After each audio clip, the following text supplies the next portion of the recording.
إن الحمد لله نحمده ونستعينه ونستغفره ونستهديه ونؤمن به ونتوكل عليه ونشكره ولا نكفره ونعوذ بالله من شرور أنفسنا ومن سيئات أعمالنا من يهدي الله فلا مضل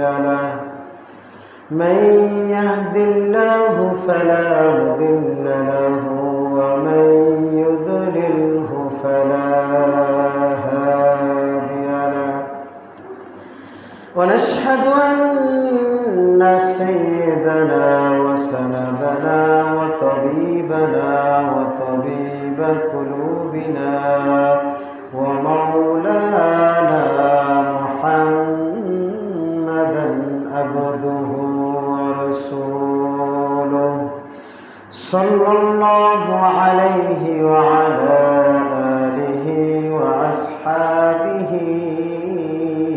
وبارك وسلم تسليما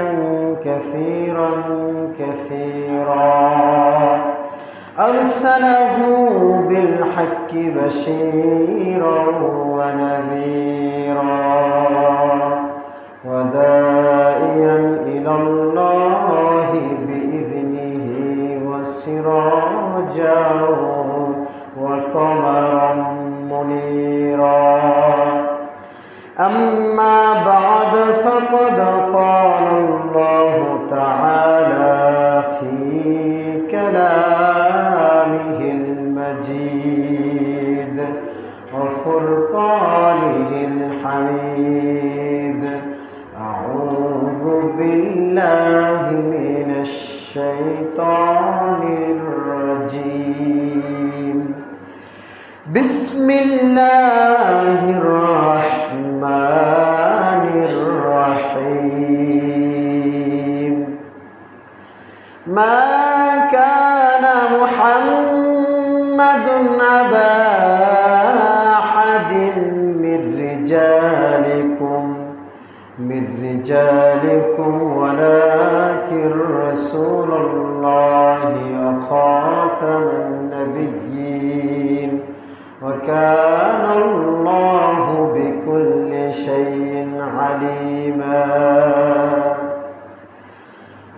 وقال تعالى في آية أخرى محمد رسول الله والذين معه أشداء على الكفار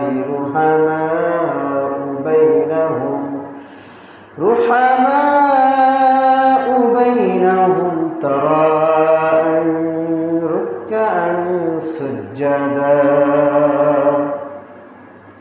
وقال رسول الله صلى الله عليه وسلم في حديث الشريف افترقت اليهود على 71 ملة وافترقت النصارى على 72 ملة وستفترق أمتي على 73 ملة كلهم في النار إلا ملة واحدة فقالوا من هي يا رسول الله قال ما أنا عليه وأصحابه وقال تعالى في شان حبيبه مخبرا وآمرا إن الله وملائكته يصلون على النبي يا أيها الذين آمنوا صلوا عليه وسلموا تسليما صلى الله على محمد صلى الله عليه وسلم صلى الله على محمد صلى الله عليه وسلم ওহে নবীর আশিকান দরুদ পড়ো দিয়া মন জীবন থাকিতে কভু ভুলো নাই নাম সাল্লাল্লাহু আলা মুহাম্মাদ সাল্লাল্লাহু আলাইহি ওয়াসাল্লাম সাল্লাল্লাহু আলা মুহাম্মাদ সাল্লাল্লাহু আলাইহি ওয়াসাল্লাম হাসর হবে তামার জমিন উম্মত বলবে পানি পানি নবী বিনে পানি দেওয়ার সাধ্য কারো নাই সাল্লাল্লাহু আলা মুহাম্মাদ সাল্লাল্লাহু আলাইহি ওয়াসাল্লাম সাল্লাল্লাহু আলা মুহাম্মাদ সাল্লাল্লাহু আলাইহি ওয়াসাল্লাম মুআজ্জাজ মুহতারাম ওয়াজিবুল ইহতিরাম এই মসজিদের সম্মানিত মুসাল্লি ইকরাম আপনাদের জন্য আমার অন্তঃস্থল থেকে সালাম এবং মুবারকবাদ আসসালামু আলাইকুম ওয়া রাহমাতুল্লাহ। আল্লাহ রাব্বুল আলামিন আমাদেরকে তার ঘর মসজিদে আসার তৌফিক দিয়েছেন। এই মসজিদের দরজা আমাদের জন্য আল্লাহ উন্মুক্ত করে দিয়েছেন, রহমতের ঘর খুলে দিয়েছেন এবং এই ঘরে আসার তৌফিক আল্লাহ আমাদের করে দিয়েছেন। এজন্য সেই মহান মালিক, সেই মহান রব্বুল ইজ্জাতের দরবারে আমাদের অন্তরের অন্তঃস্থল থেকে, আমাদের হৃদয়ের মণিকোঠা থেকে, কলব থেকে শুকরিয়া আদায় করি। সকলে বলি আলহামদুলিল্লাহ। আল্লাহ রাব্বুল আলামিন এই মুহূর্তে এই জান্নাতের বাগান, মসজিদগুলো এগুলো জান্নাতের বাগান। যেই জায়গায় কোরআন হাদিসের আলোচনা হয় এইগুলো জান্নাতের বাগান। এই জান্নাতের বাগানে আল্লাহ রাব্বুল আলামিন আমাদেরকে আসার বসার তৌফিক দিয়েছেন। এজন্য সেই মহান মালিকের দরবারে আরেকবার অন্তর থেকে শুকরিয়া আদায় করি, বলি আলহামদুলিল্লাহ। লক্ষ কোটি দরুদ সালাম আল্লাহ রাব্বুল আলামিনের तमाम सृष्टि जगतेर प्रधान सृष्टि तमाम विश्व जहानेर प्रधान आकर्षण नबीना रसूलुना हजरत मोहम्मद मुस्तफा सल्लल्लाहु अलैहि वसल्लमेर उपरे যেই নবীকে আল্লাহ রাব্বুল আলামিন আমাদের জন্য পাঠিয়েছেন শেষ নবী করে,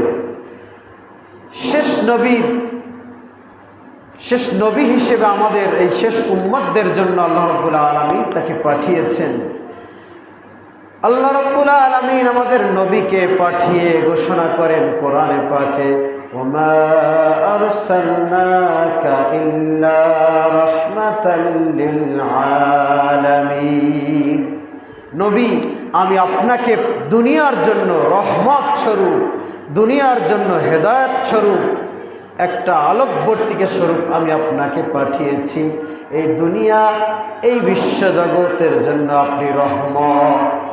এজন্য এই রাসূল পাক সাল্লাল্লাহু আলাইহি ওয়াসাল্লামের জন্মের মাস রবিউল আউয়াল মাস, আজকে রবিউল আউয়ালের 11 তারিখ, এই মাসেই আল্লাহ রাসূল এই দুনিয়ায় আগমন করেছেন।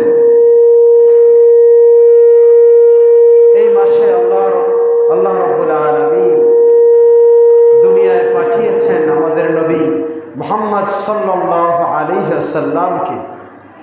এজন্য এই মাসে শুধু এই মাস নয়, আমাদের জন্য আমাদের নবী রহমত স্বরূপ ছিলেন। সেই নবী দুনিয়ায় যেমনিভাবে আমাদের জন্য আল্লাহর দরবারে কান্নাকাটি করেছেন, কিয়ামতের কঠিন মুসিবতের সময় এই নবী আমাদের জন্য আল্লাহর দরবারে কান্নাকাটি করবেন। বলি সুবহানাল্লাহ। সাহাবায়ে কেরাম রাসূল পাক সাল্লাল্লাহু আলাইহি সাল্লামের কাছে জিজ্ঞেস করেন, হুজুর, আমরা কিয়ামতের কঠিন মুসিবতের সময় আপনাকে কেমনে চিনব, আপনাকে কোথায় খুঁজে পাব? হুজুর, আপনাকে কোথায় খুঁজে পাব? কোটি কোটি মিলিয়ন বিলিয়ন মানুষগুলোর মধ্যে নবী আপনাকে কোথায় খুঁজব, কোথায় খুঁজে পাব? এবারে আবার নবী জবাব দেয়, ও আমার সাহাবীরা, ও আমার উম্মত, তোমরা ওই কিয়ামতের মুসিবতের সময়ে মিজানের পাল্লায় যেখানে ওজন করা হবে বান্দার, আল্লাহর বান্দাদের দাড়ি পাল্লায় যেখানে পাপ পুণ্য ওজন করা হবে, ওই দাড়ি পাল্লার পাশে মিজানের পাশে আমাকে দেখবে। কারণ আমার কোন উম্মত, কোন গুনাহগার উম্মত বিপদগ্রস্ত হয়ে যায়, আমি ওই মিজানের পাশে বসে আমি তার জন্য আল্লাহর দরবারে সুপারিশ করব। বলি সুবহানাল্লাহ। তাহলে কিয়ামতের কঠিন মুসিবতের সময় আমাদের নবী আমাদের জন্য মিজানের পাল্লার পাশে বসে কোন গুনাহগার উম্মতের গুনাহ বেশি হয়ে যায়, পাপ আবার নেক কম হয়ে যায়, এজন্য যেই গুনাহগার উম্মত বিপদে পড়ে যাবে, এই উম্মতের জন্য আমাদের নবী কিয়ামতের মুসিবতের সময় আল্লাহর দরবারে সুপারিশ করবে। বলি সুবহানাল্লাহ। এমন একজন নবী আমরা পেয়েছি। আবার সাহাবীদেরকে বলেছেন, সাহাবীরা শুনে রাখো, ওই কিয়ামতের কঠিন মুসিবতের সময় হাউজে কাউসারের পানি, এই হাউজে কাউসারের পাশে আমাকে খুঁজে পাবে। কারণ আমার কোন উম্মত পিপাসিত হয়ে যায় কিয়ামতের মুসিবতের সময়, সূর্য মাথার কাছেই চলে আসবে, ওই দিন হাউজে কাউসারের পানি আমি আমার উম্মতদেরকে পিলাইব। এজন্য হাউজে কাউসারের পাশে আমাকে খুঁজবে, ওই সময় আমাকে পাবে। হাসর মাঠে যেদিন সবে করবে রে হায় হায়, কাউসার পিলাইও সেদিন নবীজি আমায় গো, কাউসার পিলাইও সেদিন নবীজি আমায়। সূর্য যেদিন আসবে নেমে হুকুমে প্রভুর, জমিন হবে তামার সেদিন, আকাশ হবে চুর। সূর্য যেদিন আসবে নেমে হুকুমে প্রভুর, জমিন হবে তামার সেদিন, আকাশ হবে চুর। ঘামের মাঝে সেদিন যদি যাই হারিয়ে যাই, কাউসার পিলাইও সেদিন নবীজি আমায়। ওই দিন কিয়ামতের মুসিবতের দিন সূর্য আমাদের মাথার কাছে থাকবে। এমনিতে এই দুনিয়ায় সূর্য 15 কোটি কিলোমিটার দূরে, তাও প্রতিদিন 70,000 ফেরেশতারা পানি দিচ্ছে সূর্যকে তাপ কমানোর জন্য, যাতে দুনিয়ায় আল্লাহর বান্দাদের কষ্ট না হয়। আর সেই দিন এই সূর্য আমাদের খুব কাছে চলে আসবে, 1 বিঘা 1 হাত আমাদের মাথার কাছে চলে আসবে। এত পরিমাণে ঘাম শরীর থেকে ঝরবে, ঘামে মানুষ হাবুডুবু খাইতে থাকবে।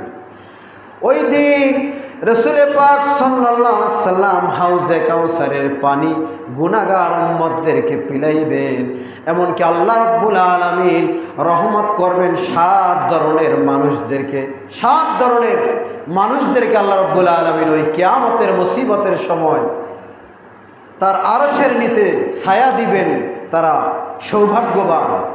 তার মধ্যে একজন ব্যক্তি হচ্ছে মসজিদের সাথে যার সম্পর্ক, মসজিদের সাথে যার মনটা লেগে আছে, মসজিদে নামাজের আজান হলে মসজিদে চলে আসে, আবার যখন মসজিদ থেকে বের হয় আবার মনের মধ্যে নিয়াত থাকে আবার পরবর্তী ওয়াক্ত নামাজের জন্য এই ঘরে আসতে হবে।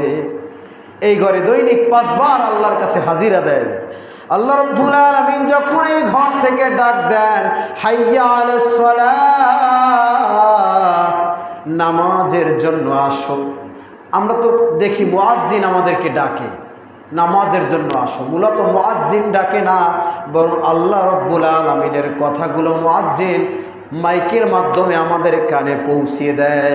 মূলত এই ডাক আল্লাহ আমাদেরকে দাওয়াত দিচ্ছেন, তোমরা নামাজ পড়তে আসো, নামাজের জন্য আসো। আবার যদি আমরা প্রশ্ন করি, ও মুয়াজ্জিন চিল্লাও কেন, নামাজের জন্য আসলে কি হবে?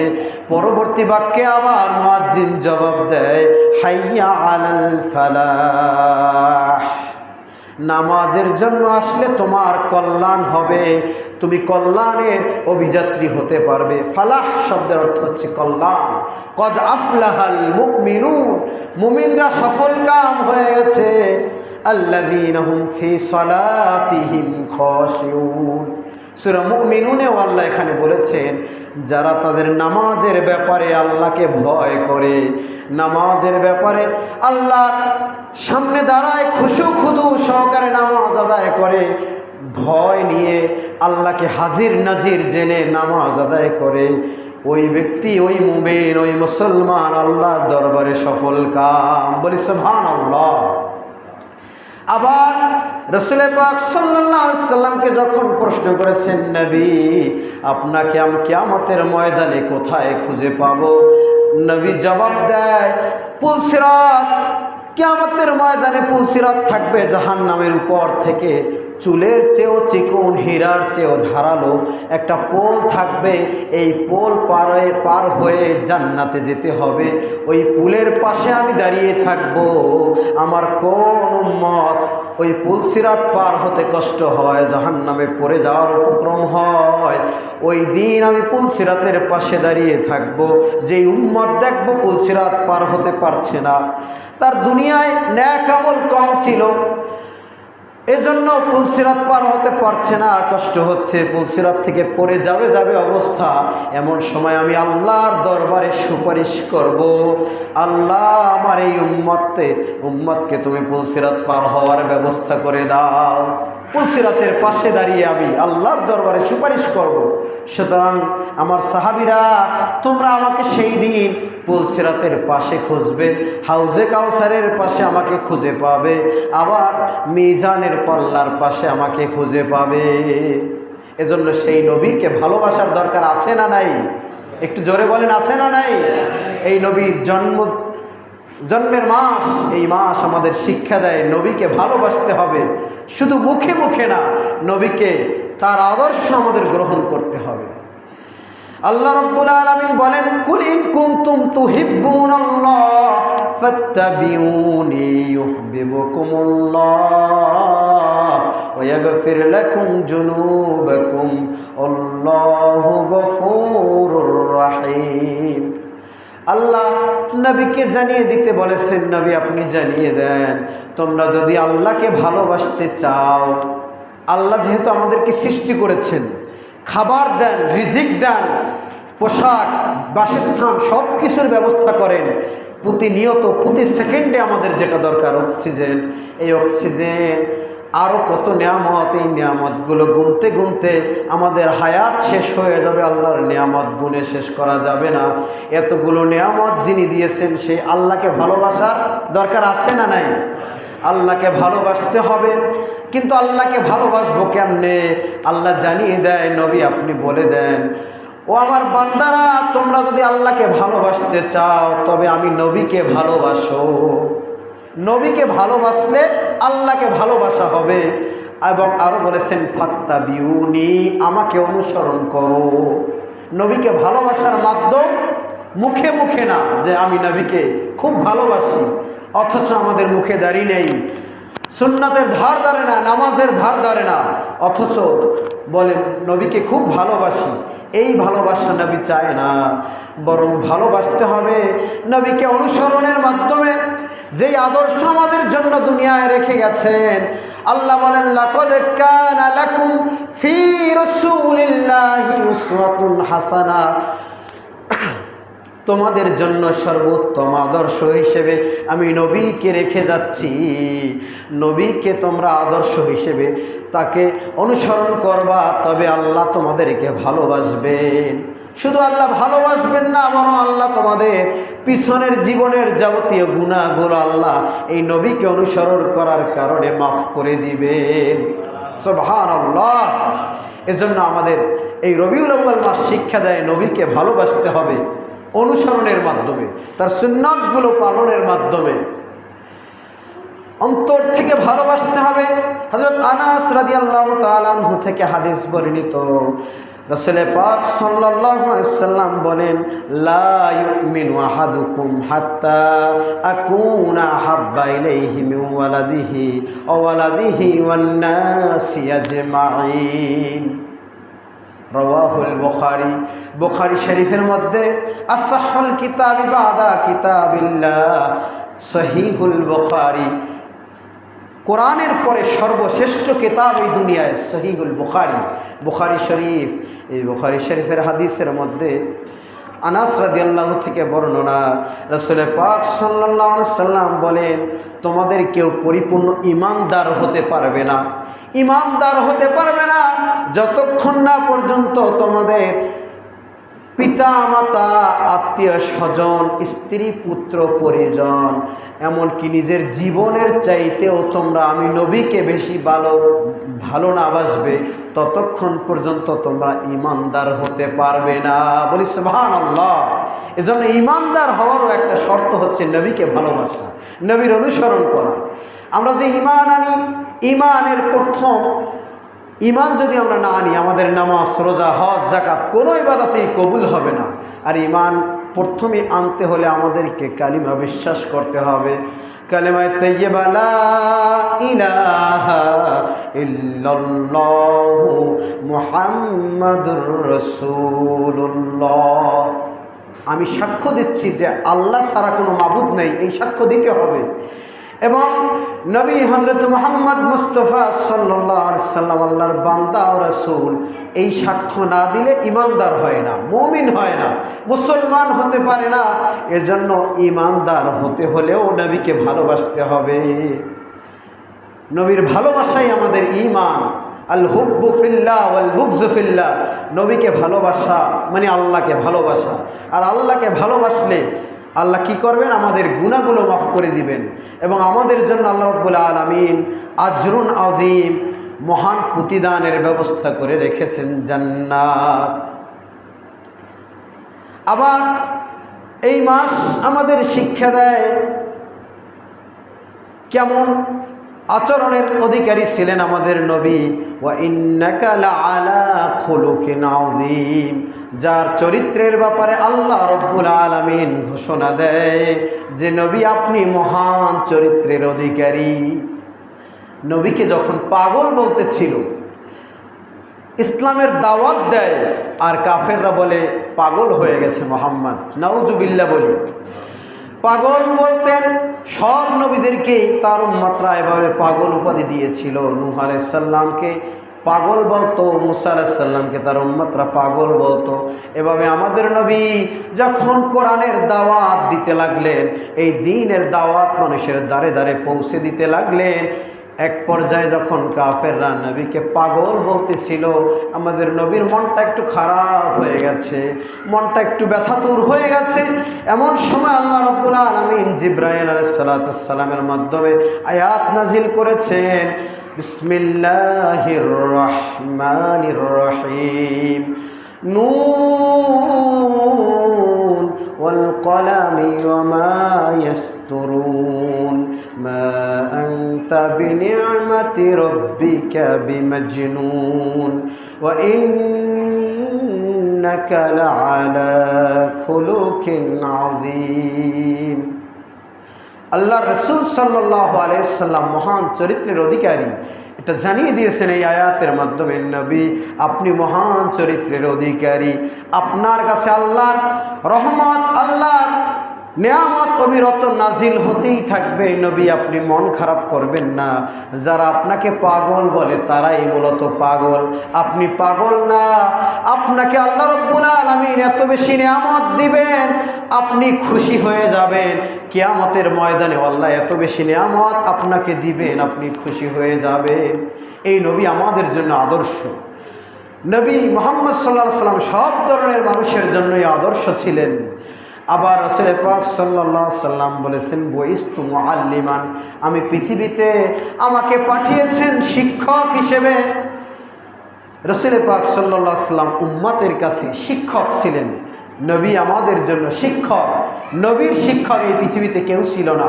নবীর শিক্ষক সরাসরি আল্লাহ রাব্বুল আলামিন। কোরআন নাজিল করেছেন জিবরাইল আলাইহিস সালামের মাধ্যমে।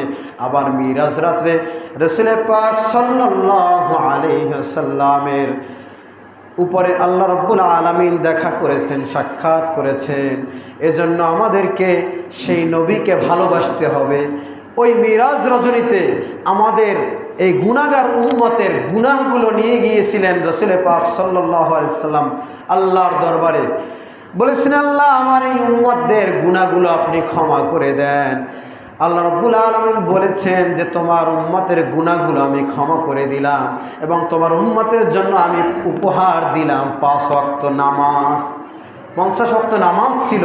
আল্লাহ রাব্বুল আলামিন এই 50 ওয়াক্ত নামাজকে উম্মত পারবে না এটা বুঝতেছিলেন, বুঝেছিলেন। এর জন্য আল্লাহ রাব্বুল আলামিন রাসূল পাক সাল্লাল্লাহু আলাইহি সাল্লামের সুপারিশ করবেন 5 ওয়াক্ত নামাজ আমাদের জন্য ফরজ করেছেন। এই 5 ওয়াক্ত নামাজ আমাদের জন্য প্রত্যেক মুমিন, পুরুষ হোক নারী হোক, সবার জন্য এটা ফরজ। এই নামাজ আমাদের পালন করতেই হবে। এই যে রবিউল আউয়াল মাস, নবীর জন্মের মাস, এটা আমাদেরকে শিক্ষা দেয় যে নবীর আদর্শ। নবী মুহাম্মদুর রাসূলুল্লাহ সাল্লাল্লাহু আলাইহি সাল্লাম কখনো নামাজ ছেড়ে দেয় নাই। তিনি ইমাম ছিলেন, মসজিদে নববীর নামাজ পড়িয়েছেন, নামাজ পড়েছেন। এই নামাজ আমাদের জন্য আদর্শ রাসূল পাক সাল্লাল্লাহু আলাইহি সাল্লাম। এবং আরও বলেছেন, সল্লু কামা রাআইতুমুনি উসাল্লি, তোমরা নামাজ আদায় করো যেমনি আমাকে নামাজ পড়তে দেখো।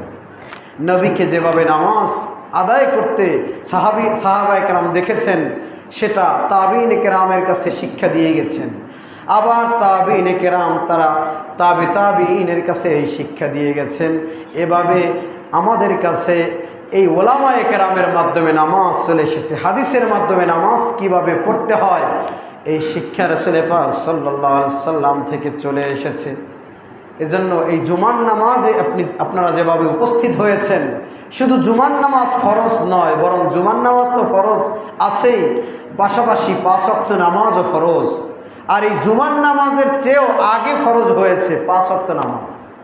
মক্কায় বসেই এই নামাজ ফরজ হয়েছে 5 ওয়াক্ত নামাজ, কিন্তু জুমার নামাজ ফরজ হয়েছে মদিনায় যাওয়ার পরে। মসজিদে জুমা একটা মসজিদ আছে যেখানে রাসূল পাক সাল্লাল্লাহু আলাইহি সাল্লাম প্রথম জুমার নামাজ আদায় করেছেন।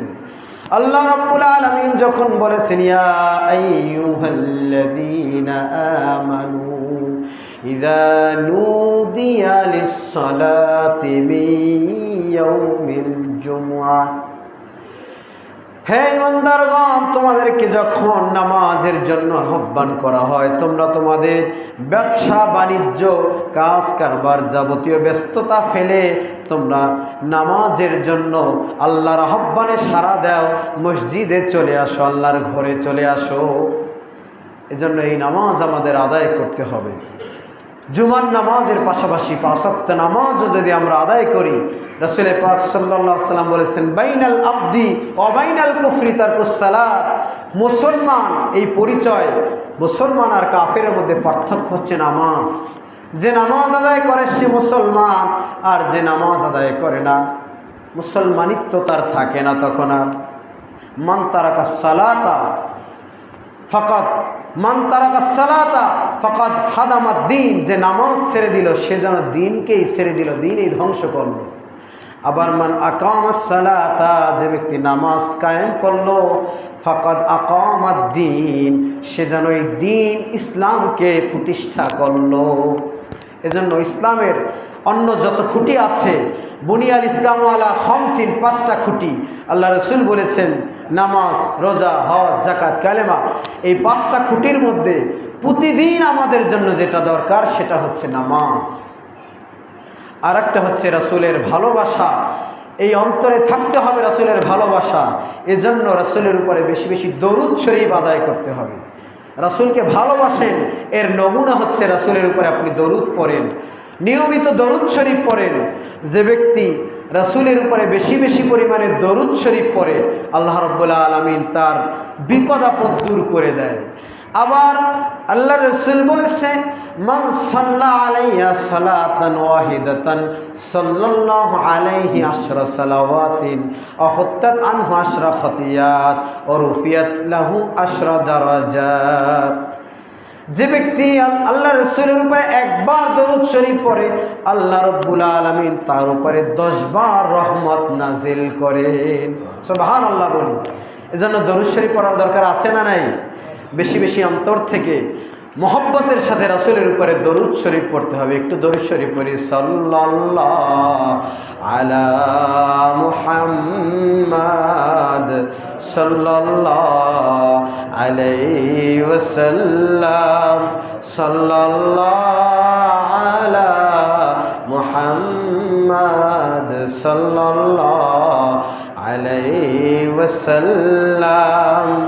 أزكى النسف على الحسب كل العرب في خدمته صلى الله على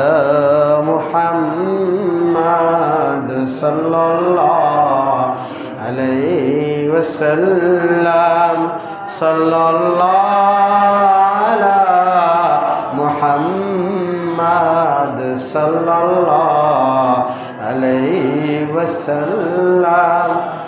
এই দরুদ শরীফ পড়লে আল্লাহর রহমত যেভাবে নাজিল হয়, তেমনি ভাবে রাসূল পাক সাল্লাল্লাহু আলাইহি ওয়াসাল্লাম বলেছে, হুত্তাত আনহু আশরা খাতিয়াত। তার যে জীবনে গুনাহ আছে, এই গুনাহগুলো থেকে আল্লাহ রাব্বুল আলামিন 10টা গুনাহ মুছে দেয়। বলি সুবহানাল্লাহ। আবার তার যেই মর্যাদা ছিল, তার মান সম্মান ইজ্জত ছিল, এই ইজ্জত সম্মান মর্যাদা আল্লাহ রাব্বুল আলামিন আগের চেয়ে 10 গুণ বাড়িয়ে দেয়। বলি সুবহানাল্লাহ। এজন্য বেশি বেশি দরুদ শরীফ পড়তে হবে।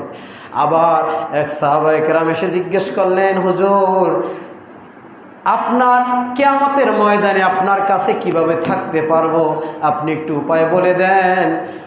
রাসূল পাক সাল্লাল্লাহু আলাইহি ওয়াসাল্লাম বলেছে, যে সবচেয়ে বেশি দরুদ শরীফ আমার উপরে আদায় করবে, আল্লাহ রাব্বুল আলামিন কিয়ামতের ময়দানে ওই ব্যক্তি সবচেয়ে বেশি আমার কাছে থাকতে পারবে, আল্লাহ কাছাকাছি করে দিবেন। বলি সুবহানাল্লাহ। যে বেশি দরুদ শরীফ পড়ে ওই ব্যক্তি কিয়ামতের ময়দানে রাসূলের কাছাকাছি থাকতে পারবে। এই দরুদ শরীফ পড়া এটা ভালোবাসার একটা নিদর্শন। আপনি যে রাসূলকে ভালোবাসেন এর নমুনা আপনি দরুদ শরীফ পড়েন। আর একটা নমুনা হচ্ছে রাসূল পাক সাল্লাল্লাহু আলাইহি ওয়াসাল্লাম যেই লেবাস, যেই সুরাত, যেই সিরাত রেখে গেছে, এই লেবাস, এই সিরাত সুরাত আমাদের পালন করা। রাসূল পাক সাল্লাল্লাহু আলাইহি ওয়াসাল্লাম যেই পোশাক পরেছেন, রাসূল পাক সাল্লাল্লাহু আলাইহি ওয়াসাল্লাম জুব্বা পরেছেন, পাঞ্জাবি পরেছেন, এই পোশাক লুঙ্গি পরেছেন, এই পোশাক আমাদের জন্য আদর্শ। আবার রাসূল পাক সাল্লাল্লাহু আলাইহি ওয়াসাল্লাম লম্বা দাড়ি রেখেছেন, এই দাড়ি আমাদের জন্য আদর্শ। এই দাড়ি এমন একটা সুন্নাত যেটা ইন্তেকালের পরেও এই সুন্নাতটা থেকে যায়, অন্যান্য সুন্নাত থাকে না। কারণ সবাই কাফনের কাপড় পরে, এই জুব্বা খুলে ফেলা হবে, কাফনের কাপড় পরানো হবে। আবার কবরের সবাইকেই মোটামুটি একই রকমভাবে রাখা হয়, কিন্তু ওই সময় এই দাড়ি যার আছে, এই সুন্নাতটা মৃত্যুর পরেও থাকবে। যখন মুনকার নাকির এসে সওয়াল জবাব করবে, তখনও যখন আপনার মুখে দেখবে দাড়ি আছে, তখন বুঝবে আপনি নবীর উম্মত। তখন 3টা প্রশ্ন করা হবে। 3 নাম্বার প্রশ্ন, মান হাযার রাজুল মান নাবিয়ুকা, যে তোমার নবীকে, রাসূলকে দেখাইয়া বলবেন এই ব্যক্তিকে চিনো। তখন আপনি যদি রাসূলকে ভালোবাসেন, রাসূলের সুন্নাতের অনুসারী হয়ে থাকেন, আপনি সেই দিন রাসূলকে চিনতে পারবেন। তখন আপনি বলতে পারবেন, চিনি তো অবশ্যই, ইনিই হচ্ছেন আমার পেয়ারা নবী, ইনিই হচ্ছেন আমার ভালোবাসার নবী।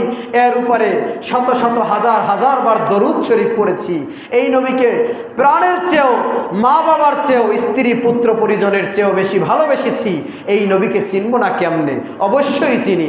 ইনি হচ্ছেন শেষ নবী, আমাদের নবী মুহাম্মাদুর রাসূলুল্লাহ সাল্লাল্লাহু আলাইহি ওয়াসাল্লাম।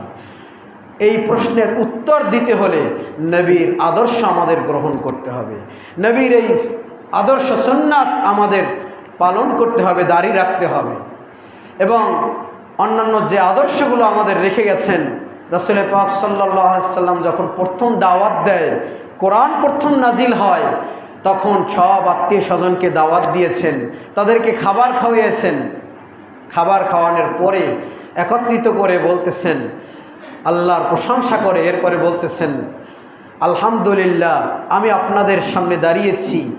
আপনাদেরকে যদি এই মুহূর্তে আমি বলি যে এই যে পাহাড় দেখা যায়, পাহাড়ের ওই পাশে আপনাদের শত্রু আছে, আপনারা কি বিশ্বাস করবেন? সব মানুষ জবাব দেয়, অবশ্যই আমরা বিশ্বাস করব। তখন প্রশ্ন করেন যে কেন বিশ্বাস করবেন? তখন কাফেররা, মুশরিকরা জবাব দেয়, আপনি জীবনে কোনো দিন মিথ্যা বলেন নাই, আজকেও মিথ্যা বলতে পারেন না, এই জন্য আমরা বিশ্বাস করব। নবী কোরআন নাজিলের আগে সবাই তাকে সম্মান করত, সবাই তাকে আদর্শ হিসেবে গ্রহণ করত এবং সবাই তাকে ভালোবাসত। আমানতগুলো নবীকে রাখা, নবীর কাছে রাখা হতো। কাফের মুশরিক তারা সবাই তাদের নিজেদের আমানত, ধন সম্পত্তি রাসূল পাক সাল্লাল্লাহু আলাইহি ওয়াসাল্লামের কাছে রেখে যেতেন, রাখতেন। এমনকি কোরআন নাজিলের পরেও রাসূলের কাছে আমানত রাখতেন। কাফেরদের নেতা আবু জাহেল, উতবা, সায়বা, এরা নেতা, কিন্তু আমানতদারি তাদের ছিল না। তাদের কাছে মানুষ আমানত রাখত না, আমানত রাখত আমাদের নবীর কাছেই। এজন্য আমানতদার হতে হবে আমাদেরকে, এবং আমাদেরকে সত্যবাদী হতে হবে। রাসূল পাক সাল্লাল্লাহু আলাইহি ওয়াসাল্লাম জীবনে কোনো দিন একটা মিথ্যা কথাও বলেন নাই, হাসি তামশায় কখনো মিথ্যা বলেন নাই। এই নবীর আদর্শ আমাদেরও গ্রহণ করতে হবে। কিন্তু আমরা দেখা যায় প্রতিনিয়ত মিথ্যা বলি, বিভিন্ন কারণে অকারণে হাসি তামসা, ঠাট্টা মস্কারি, বিভিন্নভাবে মিথ্যা বলি আমরা। রাসূল পাক সাল্লাল্লাহু আলাইহি ওয়াসাল্লাম একবার বসা আছেন, এমন সময় তার পাশে আর এক সাহাবী তার ছেলেকে ডাক দিলেন, ও আমার বৎস, আমার ছেলে, আমার কাছে আসো, তোমাকে আমি খাবার খাওয়াবো, মজা দিব। আমরা অনেক সময় বলি, ও মনু এদিকে আসো, তোমাদেরকে মজা খাওয়াবো, তোমাকে মজা দিব। তখন ওই সন্তান রাসূল পাক সাল্লাল্লাহু আলাইহি ওয়াসাল্লামের কাছে চলে আসলেন। আসার পরে ওই সাহাবী তাকে একটা খেজুর দিলেন। খেজুর দেওয়ার পরে এরপরে আবার চলে গেলেন। রাসূল পাক সাল্লাল্লাহু আলাইহি ওয়াসাল্লাম জবাব, এরপরে হাদিস বললেন যে, ও আমার সাহাবী, তুমি যদি তোমার সন্তানকে ডাক দেওয়ার পরে এই কোনো খাবার যদি না দিতে, তাহলে এটা তোমার মিথ্যা হয়ে যেত, তুমি মিথ্যাবাদীর কাতারে শামিল হয়ে যেতে। কারণ তুমি তাকে ডাক দিয়েছো, লোভ দেখাইয়েছো, এরপরে তুমি খাবারের লোভ দেখাইছো, কিন্তু খাবার দাও নাই। এই কারণেও তোমার মিথ্যার আমলনামায় মিথ্যার গুনাহ লেখা হতো। এজন্য আমরা মিথ্যা যেন পরিত্যাগ করে দেই, আমানত যেন যথাযথভাবে আমরা পূরণ করি এবং ওয়াদা পালনকারী। রাসূল পাক সাল্লাল্লাহু আলাইহি ওয়াসাল্লাম কখনো ওয়াদা খেলাফকারী ছিলেন না, ওয়াদা পালন করতেন বিশ্বনবী। এরপরে অন্যান্য যত গুণাবলী আছে, সব গুণাবলী রাসূল পাক সাল্লাল্লাহু আলাইহি ওয়াসাল্লামের মধ্যে ছিল। লজ্জাশীলতা, বিশ্বনবী হযরত মুহাম্মদ সাল্লাল্লাহু আলাইহি ওয়াসাল্লাম সবচেয়ে বেশি লজ্জাশীল ছিলেন। হাদিসের মধ্যে রাসূল পাক সাল্লাল্লাহু আলাইহি ওয়াসাল্লামের ব্যাপারে আয়েশা রাদিয়াল্লাহু তাআলা আনহু বলেন, রাসূল পাক সাল্লাল্লাহু আলাইহি ওয়াসাল্লাম কুমারী নারীদের, পর্দাশীল নারীদের, কুমারী পর্দাশীল নারীদের লজ্জাশীলতার চেয়েও বেশি লজ্জাশীল ছিলেন আমাদের নবী মুহাম্মদ সাল্লাল্লাহু আলাইহি ওয়াসাল্লাম।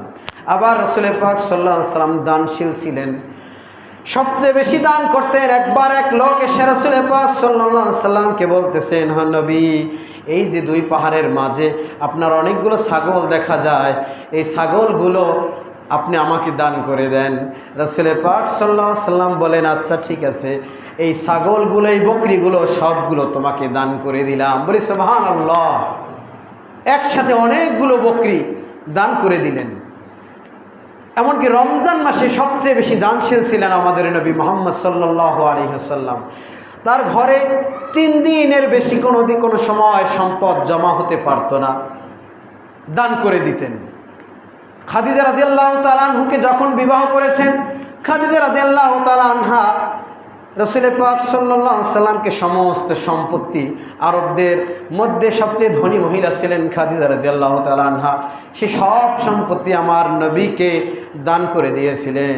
আর নবী সাল্লাল্লাহু আলাইহি সাল্লাম কাবা ঘরের প্রাঙ্গণে দাঁড়িয়ে প্রথমেই ঘোষণা দিলেন, খাদিজা আজকে আমাকে সব সম্পত্তি দান করে দিয়েছে, দাস দাসী তাও দান করে দিয়েছে। আমি আজকে ঘোষণা দিচ্ছি, খাদিজা রাদিয়াল্লাহু তাআলা আনহার দাস দাসীগুলো আজকে আমি আজাদ করে দিলাম, তারা মুক্ত। বলি সুবহানাল্লাহ। এরপরে তার সম্পত্তিগুলো ইসলামের প্রয়োজনে বিভিন্ন জায়গায় খরচ করেছেন, দান করেছেন।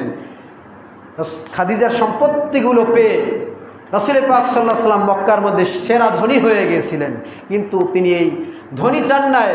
আল্লাহ রাব্বুল আলামিন রাসূল পাক সাল্লাল্লাহু আলাইহি ওয়াসাল্লামকে বলেছেন, নবী আপনার যদি প্রয়োজন হয় আপনার এই উহুদ পাহাড় আপনাকে স্বর্ণ বানায়া দেই। রাসূল পাক সাল্লাল্লাহু আলাইহি ওয়াসাল্লাম চান নাই দুনিয়ার সম্পত্তি। কিয়ামতের কঠিন মুসিবতের সময় সেই আখেরাত চেয়েছেন আল্লাহর একেবারে সর্বোচ্চ মাকাম রাসূল পাক সাল্লাল্লাহু আলাইহি ওয়াসাল্লামের জন্য মাকামে মাহমুদ, সর্বোত্তম স্থান, এটা রাসূল পাক সাল্লাল্লাহু আলাইহি ওয়াসাল্লামকে আল্লাহ রাব্বুল আলামিন দিয়েছেন। এজন্য নামাজের পরেও আমরা দোয়া করি, ওয়াবাসু মাকামান মাহমুদা লিল্লাযী ওয়া'আদতা, আল্লাহ আপনি যে ওয়াদা করেছেন নবীকে মাকামে মাহমুদ দিবেন, সেইটা আপনি দেন, সেইটা আপনি নবীকে দান করেন। আল্লাহ রাব্বুল আলামিন এই আজকে যে জুমার আলোচনা থেকে আমাদের শিক্ষা নিতে হবে, রাসূলের আদর্শ গ্রহণ করতে হবে। জুমার নামাজ যেমন ফরজ, 5 ওয়াক্ত নামাজও তেমনি ফরজ, এবং রাসূল যে আদর্শ রেখে গেছেন এই আদর্শ আমাদেরকেও পালন করতে হবে। আল্লাহ রাব্বুল আলামিন আমাদের কবুল করুক, বলি আমিন। রাসূলের সুন্নাতগুলো জীবনে বাস্তবায়ন করার তৌফিক দান করুক। ওয়া আখির দাওয়ানা আনিল হামদুলিল্লাহি রাব্বিল আলামিন।